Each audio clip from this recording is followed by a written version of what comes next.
brought to you by Agilus Diagnostics. Health test की बात आती है तो मैं भरोसा करता हूँ India largest diagnostics company Agilus diagnostics. खुद को टेस्ट करते रहो। नमस्कार, आप देख रहे हैं बेस्तक। मैं हूं रजत देवगन। सबसे पहले आप सभी व्यूअर्स को बेस्तक की पूरी टीम की ओर से विजयदशमी की हार्दिक शुभकामनाएं। लेकिन आज हफ्ते के आखिरी कारोबारी सत्र में बाजार पे कोई बड़ी चाल बनने को तैयार ही नहीं थी। ट्रेडर्स थोड़ा कॉशियस फील कर रहे थे और वैसे भी इस हफ्ते पूरा ही हफ्ते एक रेंज में गुजारा है मार्केट ने। तो आज हुआ क्या कि 24,985 के लेवल पे ओपन हुए।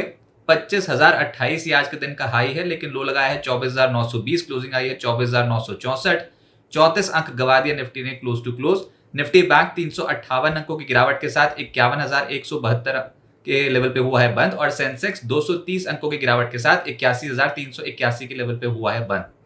बहुत सारे रीजंस हैं, बाजार चलने को तैयार ही नहीं है। सबसे बड़ा रीजन है रिजल्ट सीजन का आगाज हुआ है और अभी बाजार और ट्रेडर्स ये देखने की कोशिश करेंगे कि बड़ी कंपनियां कैसे नतीजे पोस्ट कर रही हैं। अगले हफ्ते बहुत सारी निफ्टी कंपनियों के नतीजे हैं और टीसीएस के नतीजों को आज फैक्टर इन किया। टीसीएस का स्टॉक करीब 2% टूटा आज। अच्छा, उससे भी एक और बड़ी बात यह है कि सेबी ने जो हाल फिलहाल में एफएनओ नियमों में बदलाव किया था, तो उसमें वीकली एक्सपायरी को धीरे धीरे करके फेज आउट करने की बात कर दी थी। एनएससी ने सर्कुलर जारी कर दिया कल देर शाम को और उसमें वीकली एक्सपायरी का खेल खत्म कर दिया। निफ्टी बैंक आखिरी वीकली एक्सपायरी की तारीख है 13 नवंबर 2024। इसके बाद निफ्टी बैंक वीकली बेसिस पे ट्रेड नहीं होगा ऑप्शंस में।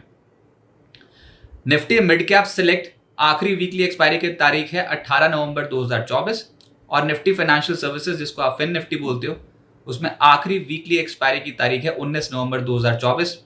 एनएससी ने यह सर्कुलर जारी किया जिसमें 20 नवंबर से सिर्फ एक ही बेंचमार्क इंडेक्स की वीकली एक्सपायरी होगी और वो होगा निफ्टी की वीकली ऑप्शंस ट्रेड होती रहेंगी। तो अब इसका इम्पैक्ट तो मार्केट पे पड़ेगा। इंस्टीट्यूशंस की पोजीशंस होती हैं और वीकली बेसिस पे है। देखिए, मंथली कॉन्ट्रैक्ट्स पे नहीं, वीकली बेसिस पे यहाँ पर जो एक्सपायरी रोज खेलो इंडिया खेल हो रहा था ना, वो फेज आउट हो गया है धीरे धीरे। तो उसका इम्पैक्ट कैसा पड़ेगा, कैसा नहीं, कितना टर्नओवर में एक्सचेंजेस के बदलाव आएगा, ये सब चीज़ें बाजार फैक्टर करके चलेगा। और बहुत ही अच्छा इंस्ट्रूमेंट था ये इंस्टीट्यूशंस के लिए, जहाँ पर वो पैसा बनाते थे मशीन लर्निंग एल्गो सिस्टम्स के जरिए। लेकिन अब वो मौका चला गया, तो फिर बाजार की वोलेटिलिटी रोकने के लिए और रिटेल ट्रेडर्स को प्रोटेक्ट करने के लिए कदम उठाया गया है। लेकिन अब देखते हैं कि इसका इंपैक्ट ओवरऑल मार्केट पे कैसे पड़ता है। मार्केट में इंडेक्स ठहर गया ऐसा लग रहा है। काउंटर स्पेसिफिक मूव्स बहुत तगड़े देखने को मिल रहे हैं। एडवांसेस निफ्टी के थे आज 28, गिरने वाले थे 22 और पूरे मार्केट पे देखोगे तो 1480 चढ़े तो फिर 1289 शेयर्स गिरे हैं एनएससी पे। जो सपोर्ट कर रहा था वो था Infosys, HCL tech, LNT, Divi's labs, HUL. जो गिरावट थी उसमें था ICIC bank, TCS, MNM, HDFC bank और आईटीसी। निफ्टी का सबसे तेज चलने वाला स्टॉक साबित हुआ ट्रेंड, 2.5% ऊपर ये स्टॉक। और नोवेल टाटा को टाटा ट्रस्ट का चेयरमैन नियुक्त कर दिया है, ये खबर थी। इसका इंपैक्ट आज ट्रेंड पे पड़ता हुआ नजर आया। ये स्टॉक 2.5% चढ़ गया। हिंडाल्को 2.25% ऊपर बंद हुआ। एचसीएल टेक लगभग 0.25% चढ़ा है। टेक महिंद्रा, ओएनजीसी, इन स्टॉक्स में भी तेजी देखने को मिली। निफ्टी लूजर्स में टीसीएस आज 2% नीचे आ गया। नतीजे अनुमान के मुताबिक नहीं थे, उसका इंपैक्ट पड़ गया। लेकिन बाकी के आईटी स्टॉक्स में अच्छी खरीदारी हुई है आज। एमएनएम 2% नीचे आया। आईसीआईसी बैंक 1.5% नीचे। सिप्ला, अदानी एंटरप्राइजेस भी आज लाल निशान की क्लोजिंग दिखा गए। एफएनओ गेनर्स में बंधन बैंक नए एमडी और सीईओ की नियुक्ति का फैसला हो गया और इसका इंपैक्ट आज बंधन बैंक पे आया है। 12% ऊपर ये स्टॉक। हमने कभी कभी देखा है स्टॉक को ऐसा चलते और गजब की तेजी आज के सत्र में थी। लोअर लेवल से लपक लिया ये स्टॉक ट्रेडर्स ने। नाल्को 5% ऊपर आया। मेटल स्टॉक्स में अच्छे गेन्स आए हैं आज। ग्रैन्यूल्स, फार्मा स्टॉक में भी आज अच्छे तेजी देखने को मिली है। ग्रैन्यूल्स लगभग 4.5% चढ़ा। एप्का लैब्स भी चढ़ा 4%। फिर परसिस्टेंट आज आईटी को लीड कर रहा था, 4.25%, ये तेज था। एफएनओ लूजर्स में कमेंस 4.5% नीचे आ गया। फिर क्रॉम्पटन 2.25% नीचे। तेज शुरुआत के बाद ऊपरी स्तरों पर मुनाफा वसूली हो गई क्रॉम्पटन में। एलएनटी फाइनेंस 2% नीचे। एमजीएल, एमएनएम के स्टॉक भी आज लाल निशान की क्लोजिंग दिखा गए। मिड कैप गेनर्स में सुदर्शन केमिकल बहुत तेज चला है, 19%। फिर उषा मार्टिन, ये दिन की शुरुआत में एकदम से तेज हुआ था। स्क्रीन पे सबसे तेज चलने वाला स्टॉक साबित हो रहा था मॉर्निंग सेशन में और आज ये 15% चढ़ गया। न्यूलैंड लैब 14% ऊपर। एजीआई ग्रीन पैक करीब 10% चढ़ा है। डोडला डेयरी 9.5% ऊपर। किर्लोस्कर न्यूमेटिक 9% ज्यादा चढ़ा है। आशापुरा माइन कैम्प 9% ऊपर। नाम इंडिया अच्छे गेंस दिखा रहा था, दिन की ऊंचाइयां छूते छूते बंद हुआ है। 9% ये स्टॉक चढ़ा। त्रिवेणी टर्बाइन 7% ऊपर और नेटवेब 7.25% ऊपर।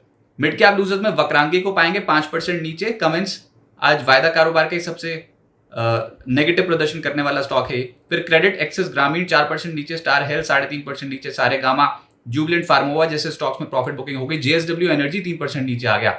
सेक्टर है फार्मा, इस पूरे हफ्ते फार्मा स्टॉक्स चमक गए, बहुत ही तगड़े गेंस दिए हैं इस हफ्ते के दौरान। आज भी ग्रैन्यूल्स 4.25% ऊपर, इप्का लैब 4.25% ऊपर, डिविस लैब 3.5% चढ़ा है। ल्यूपिन, ग्लेनमार्क, इन सब स्टॉक्स में तेजी थी। ल्यूपिन तो ये हाल फिलहाल में ऊपरी स्तर पर मुनाफा वसूली आई थी, लेकिन आज निचले स्तर से पलटा तो 3% चढ़ गया। फिर लॉरस लैब्स पिछले 4 ट्रेडिंग सेशन से ऊपर है।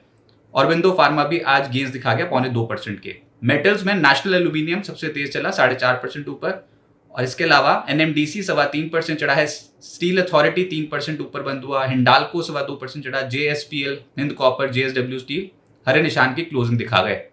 आईटी में टीसीएस तो नहीं चला, लेकिन बाकी के स्टॉक्स जिसमें परसिस्टेंट 4.5% ऊपर, HCL Tech, Tech Mahindra, Coforge, LTI, Mphasis, Infosys, इन सब स्टॉक्स में आज तेजी देखने को मिली है।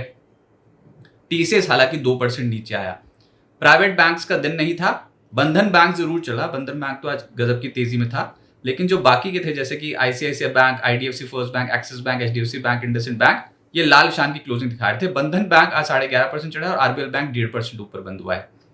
अब आगे क्या होगा देखिए, नजर तो चाइना पे ही है, क्योंकि वीकेंड पे बड़ा खेल कर सकता है चाइना। खबरें ये है कि चाइना वीकेंड पे एक बड़े स्टिमुलस का ऐलान कर सकता है। 283 बिलियन यूएस डॉलर्स का ये स्टिमुलस होगा।